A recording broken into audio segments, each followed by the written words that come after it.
নমস্কার বন্ধুরা, সবাইকে জানাই বিশ্ব স্বাস্থ্য দিবসে অনেক প্রীতি ও শুভেচ্ছা। 1948 সালের আজকের দিনে বিশ্ব স্বাস্থ্য সংস্থা প্রতিষ্ঠিত হয়। বিশ্ব স্বাস্থ্য সংস্থা হলো জাতিসংঘের এক বিশেষ সংস্থা। এই সংস্থা আন্তর্জাতিক জনস্বাস্থ্যের জন্য কাজ করে থাকে। এটি জাতিসংঘের টেকসই উন্নয়ন দলের অংশ।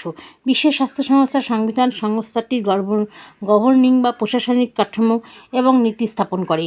এর প্রধান উদ্দেশ্যটি সর্বোচ্চ সম্ভাব্য সকল মানুষের স্বাস্থ্য নিশ্চিত করা।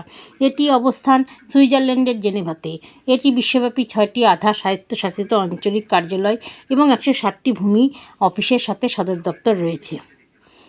অশোক কুমার খাড়ার একটা কবিতা দিয়ে শেষ করব। জীবনটা নয় তাসের দেশ, অগোছালো সাজানো দেহ মন, সুস্থ শরীর মনে ইমারতে, সুখ শান্তিতে ভরে জীবন। গর্ভবতী হওয়ার সঠিক সময় 20 বছর পরে অবশ্যই। বিবাহের বয়স নারীদের উচিত 18 অতিক্রম সবার কাম্যই।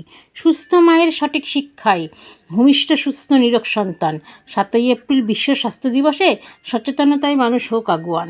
বাড়ছে ভুঁড়ি, বাড়ছে ওজন, খাচ্ছে যারা ইচ্ছা মতো, ভুগবে অসুখে কম বয়সে, হার্টের রোগে আক্রান্ত যত। রাত জাগছে, টিভি দেখছে, মোবাইলটা নেই কখনো বন্ধ, চোখের রোগ, কোমরে ব্যথা, সংবাদপত্রে ওষুধের নির্বন্ধ।